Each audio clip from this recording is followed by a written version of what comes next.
It's really simple. Couldn't be easier. So get your pan nice and hot.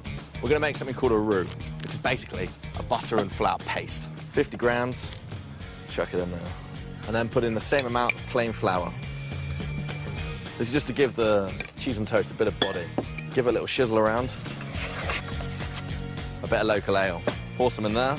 And the more you heat it and beat it, it comes together into this lovely sauce. Now for the special bit. Stinking Bishop. It's proper tasty, local, and packs a real punch. And the great thing about this cheese is it's a lovely little melter. So as it cooks down, it's going to blend into it lovely.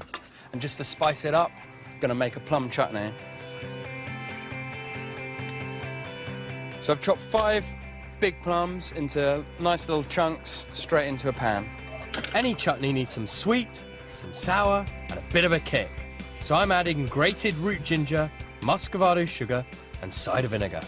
Just 10 minutes in this pan and we'll have ourselves a delicious chutney. Henry, over to you. Right, so that's melted down nicely, but we're not finished yet. The final touches, a teaspoon of Tewkesbury mustard. This is local and gives it some real fire to it. A splash of Worcester sauce, salt and pepper, and roughly chopped flat leaf parsley. And this is about, you know, taking something simple and giving it the edge. Henry, toast ready. And now what we need to do is spoon our delicious cheesy sauce on top. As we're cooking outside, we're using a blowtorch to brown these beauties. But at home, just pop them under the grill. And spoon a bit of this on. To save this recipe and lots of others to your own online scrapbook, go to channel4.com/Bakerbrothers. That is delicious. It celebrates everything that's great about this area. The question is Bourton water ready for quick hot snap Bakerbrothers style? The great thing about smoking is it preserves the fish, so there's no need for Richard to freeze it, and that's exactly what we want him to stop doing. What I've got is some beautiful, fresh, local Cotswold trout. A few simple things. First of all, cure the fish. Smoking and curing couldn't be simpler. Mix sugar and salt in equal amounts, sprinkle over the fish, and chuck them in the fridge for 30 minutes.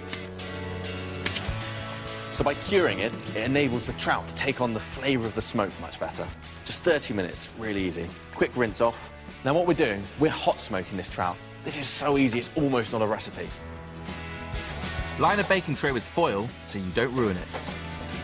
So for smoking, 3 really simple ingredients. We've got the tea for the flavour, we're going to use some rice, that's going to give us some extra smoke because the tea won't make enough smoke, and then we've got some brown sugar, and that just gives it a bit of sweetness. Into the tray goes 150 grams of white rice, 50 grams of sugar, and 50 grams of seriously good loose leaf tea. I'm using Earl Grey here. You could use like Lapsang or chamomile. You want to use something fragrant, no builder's tea. We're making something good here. And then just give it a little mix round. Beautiful. And now for the fun bit. Let's get this smoking. Just give it a light. So I've got a wire rack. I just want to carefully push it inside the tin.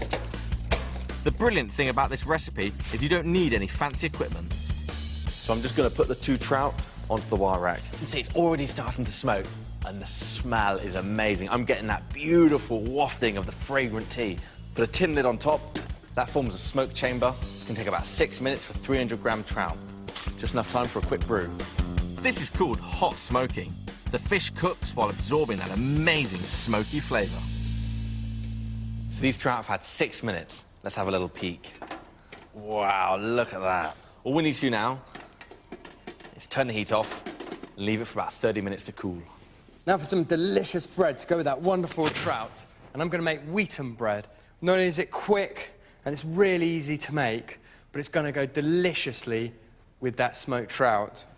In a bowl, start with 450 grams of strong wholemeal flour, a big pinch of sea salt, 2 big pinches of caster sugar, a teaspoon of bicarbonate of soda, and 50 grams of oats to add texture. When you've mixed all your dry ingredients together, there's one critical thing you need to check, that your oven's hot and at 170 degrees, because once we add the liquids, you've got to work quickly. Now for the wet stuff.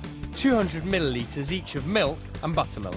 The buttermilk is deliciously sour, and that works really well with the sweetness of the black treacle that I've got here. I've warmed 100 millilitres of treacle with 20 grams of butter.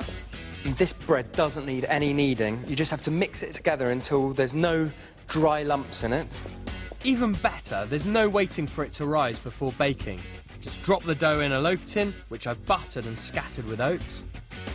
Then finish with a dusting of even more oats on top. Look at that. Irresistible bread. Final thing before it goes in the oven. I'm going to cover it with tin foil to make sure that it stays really moist. 170 degrees for about 45 minutes. Now, it's really important to get heat in underneath your loaf so you don't end up with a soggy, sweaty bottom. No one wants that on their bread. So make sure you bake your loaf on a heavy metal tray or a baking stone. Right, where's that tea Henry was on about? Once the fish has cooled, peel off the skin and harvest that succulent flesh. Beautiful. And look how easy it just slides off the bone. This recipe is easy on the pocket too. It makes 2 trout go a long way. So after that, Rich would have had 2 portions. I'm going to give him 5 or 6. Now we're ready to turn this fish into a pate. Big pinch of paprika. That's going to give it a bit of fire. A big spoon of horseradish for some bite. And a couple of dollops of rich creme fraiche. That's really going to bind the whole thing together. Finely grated lemon zest. And a good squeeze of the juice. I like to do it through my fingers. It catches any pips. Perfect. Herbs that work really well here are parsley, dill and chives. So I'm throwing them all in, roughly chopped. And then, of course, just to finish it off, a good pinch of salt and a pinch of pepper. Then it's just a matter of gently folding the mixture. And you want to be quite delicate here. We don't want to bash up the trout too much. How's it going, Henry? Oh, yeah, this smells so good. Looking good. How's your bread? Beautiful. That's had the last 10 minutes without any tinfoil on to get a nice golden colour on top. To find out more about this truly scrumptious recipe and more, go to channel4.com/Bakerbrothers.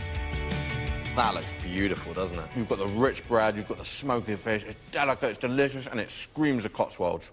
What a feast. Cheers. Cheers. The Cotswolds is so blue. It's a complete Tory stronghold, and I thought, do you know what? The Tories are always in a bit of a stew, so I thought I'd make them a pheasant stew. It's just for them. I'm not making it blue, though. It's going to be very much brown and green. So what I'm going to do is just season it up. Good bit of salt and pepper, in it goes. Because we're making a filling similar to a pie, we want a bit of thickness and body to it. So just get a few good pinches of flour and then just mix it all together. A cobbler is basically a pie with dumplings on top instead of pastry. I'm making the stew to go inside, and Tom's going to make the topping. We've got about 1.5 kilos of pheasant here, which has been diced up nicely. It's a mixture of breast and legs. There's plenty of flavour. Now it needs searing in a super hot pan. Hear that sound? That's what we're going for. Good sizzle. So when you're cooking pheasant for a stew, it's really important that you don't overcook it. There we go. Little toss. Look at that. Lovely. So the pheasant's got a nice colour on it now. Don't want to cook it anymore. Pheasant hasn't got nearly as much fat as lots of other meat, so be really careful not to dry it out. Grab yourself a plate and just pour that on there. Gonna get sweating some onions. This is country cooking, so we don't need to cut them too fine. Make sure you fry the onion in a separate pan with butter and oil. The oil keeps the temperature down and stops the butter from burning, but you get that lovely kind of rich buttery taste, which works really nice in the stew. Sizzle for 4 to 5 minutes until soft. It's really important that you put some attention into cooking your onions, because if you don't cook them full at the beginning, you get that kind of squeaky taste. Then I'm adding 3 cloves of garlic, roughly chopped, and 250 grams of chestnut mushrooms. I mean, you could use wild ones here, or you could use portobellos or button mushrooms, but I like the chestnut. It's got some really good flavour. Don't chop it too small, we like a bit of texture. I'm just going to add to that a bit of thyme. Just going to strip some in. Thyme and game work really well. It's going to give some real fragrance to it. Meanwhile, the pheasant's finished searing in the other pan. Don't wash it up. I'm not a fan of washing up. In there is loads of delicious flavours. So I've got some white wine. There we go. A couple of glasses in. This will help release those delicious flavours left in the bottom of the pan. Once it's reduced, add the liquid to the onions and mushrooms. And then I've got chicken stock, and in it goes. Then, spoon in some local mustard. I'm going to reintroduce my pheasant. Now let's just finish off with some creme fraiche. A couple of good tablespoons, or about 100 grams. While that simmers gently for no more than 5 minutes... I'm going to make a cobbler that's going to match it in beauty. It's going to be as beautiful as the rolling Cotswold Hills, and it's going to be flavoured with sage and parsley and mustard. And it starts with 200 grams of plain flour and a teaspoon of baking powder. Nice heap one. Rub in 200 grams of cold, unsalted butter until you've got the consistency of breadcrumbs. I'm going to give them texture and flavour with 150 grams of oats. That's a few good handfuls. And then a generous bunch of parsley and sage. All I need now is egg and a good splash of water to bind it all together. You don't want to over-mix it, or otherwise it gets tough and chewy. We don't want that in our cobbles. Roll the dough into balls, ready to be popped on top of the meat. These are ready, Henry. So I've got my pheasant stew, I've got Tom's cobbles. Now, we could make one big one, but I think these look cute. We're going to make small little cobblers, individual portions, and they'll be perfect for Richard and Sue. 3/4 fill your pots with the stew, then you're ready to cobble the top. Into the oven for about 15 to 20 minutes, 200 degrees, and then we're going to have 6 delicious cobblers ready for 6 happy tourists.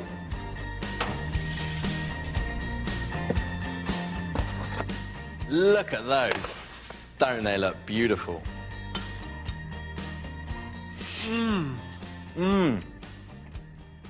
That is delicious. That is as tasty as the Cotswolds are beautiful. That is very pleasant pheasant. Good job. To save all our recipes to your own online scrapbook, go to channel4.com/Bakerbrothers.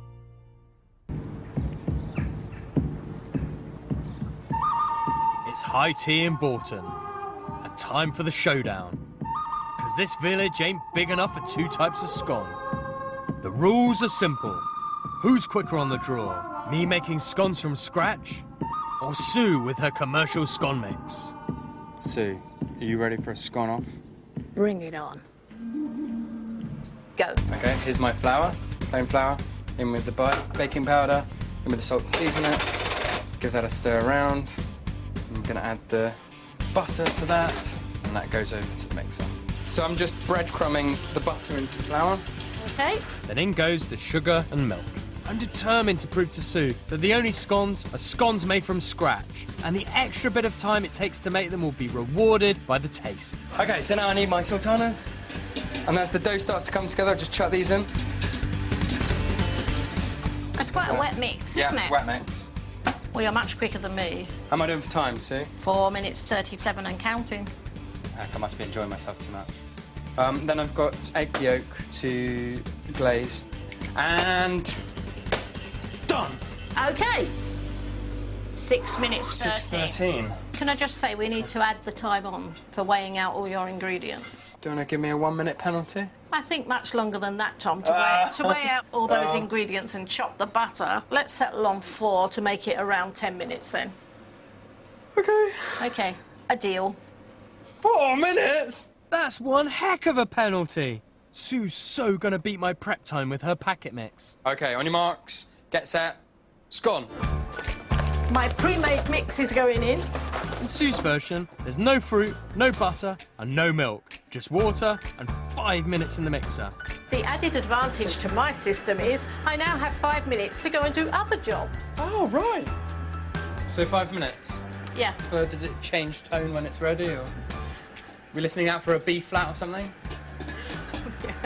Sorry. Okay, put yourself together, woman. This is a race. Then Sue cuts her scones out. And here we are. Stop. Wow. 7 minutes, 10 seconds. I'm nearly 3 minutes longer in the prep. But what about the baking time? So mine take about 12 minutes, 10 to 12 minutes. Now, mine take about double that, so we'll see how we Double? go. Yeah. Well, I suppose they are very deep. They're weighty. I could well be back in the game here. 12 minutes later, mine are done. See, my tea's going cold. Are yours ready yet? 10 seconds and counting. Ready to go. Yes, I've won the time trial. My scones took 10 minutes to mix, but then only 12 minutes to bake, so my total time is 22 minutes. Ta-da! With Sue's whopping 20-minute bake, her total time is 27 minutes. 5 more than me, proving she's definitely got time to make homemade scones for her customers every morning. But what about the difference in taste? Only one man can be the judge of that. Let's try one of yours first. That's really nice. That really tastes good. Richard likes the taste of my scones, but how do they compare to Sue's? If I had to say which one would I prefer to be served up with, it would be... yours, Tom. OK, thank you. Baker's pride intact. But I wouldn't like to be in Richard's shoes when he gets home tonight. Can I have a taste of yours, Tom? Of course you can. Please, thank you. Yeah, I forgot what the texture was like on a proper scone. Would this be viable? Is this something you could do? Yes, certainly. I think I'd make them a slightly deeper, but yeah, the taste and the texture is great. It might be a victory, but to elevate Sue's new style scones to an even higher level requires one more piece of baking magic. Inspired by our tea date, I think something extra special to serve with the homemade scones could truly be the icing on the cake for the chestnut tree. When we took Sue out for afternoon tea and we saw those delicious cakes next to the cream tea, her eyes totally lit up. And it was in that moment I knew exactly what I had to do. Create for her a beautiful cake. The Cotswolds is a great pear-bearing region, so I'm going to use this truly British fruit in this recipe, along with perry, the cider that's made from them. Peel 5 pears and dice into small cubes. These will go straight into the cake mix. I'm just going to add to them the juice of a lemon. This will stop them going brown and give the cakes just a little citrusy hit. Right, now we're ready to start making the cakes. Into the bowl goes 200 grams of light muscovado sugar. Add 3 eggs, 175 grams of melted butter, and give it a mix. Then 250 grams of self-raising flour. Finally, to give these pear lovelies a little bit of zing, 2 teaspoons of ground ginger. Perfect as a little pick-me-up in the afternoon. And it's just a case of spooning it together until there's no dry lumps. These little lovelies are going to knock Sue's socks off. I'm making individual mini cakes. Perfect to serve with a Cotswold cream tea. Right, that's those done. All these need is 20 to 25 minutes, 180 degrees. It's quite important you get your temperature just right. That's perfect. While they're baking for 20 minutes, I'm going to make the lovely bit. And we're talking pears, poached and perry. This is easy. The poached pears provide the decoration, while the poaching liquid will add richness to Tom's cakes before he ices them. 500 mils of perry, which is basically pear cider, and it's delicious. Into a pan with 200 grams of local honey. We're going to add some stem ginger. Chop finely so it goes nice and soft in the liquid. When that's come to the boil, just turn it down to a gentle simmer. Let's just peel these beautiful pears. You want to go for quite firm pears, because if you go for really soft ones, they'll overcook too quickly. The pears need to heat through for about 20 minutes, then take them out and reduce the liquor to a rich syrup. Right, these have had 20 minutes cooling from the oven, and just look at how beautiful they are. To top them, I'm going to pipe on cream cheese icing. I need 200 grams of cream cheese. That's pretty much all of this. And 100 grams of icing sugar. Mix till there are no lumps, then add a dash of vanilla extract. Before Tom ices his cakes, I'm going to coat them with my sweet poaching liquor. Right, now on top of that goes my beautiful icing. I don't think I've ever worked quite so close to you before, Thomas. Just going to take some lovely slices of pear and slip it on top. The ginger smells amazing. And to finish them off, a little sprinkling of stem ginger mixed in with sugar to bejewel my beautiful creation, pear lovelies. Oh, wow. That's moist and delicious. Henry, sometimes even you're speechless.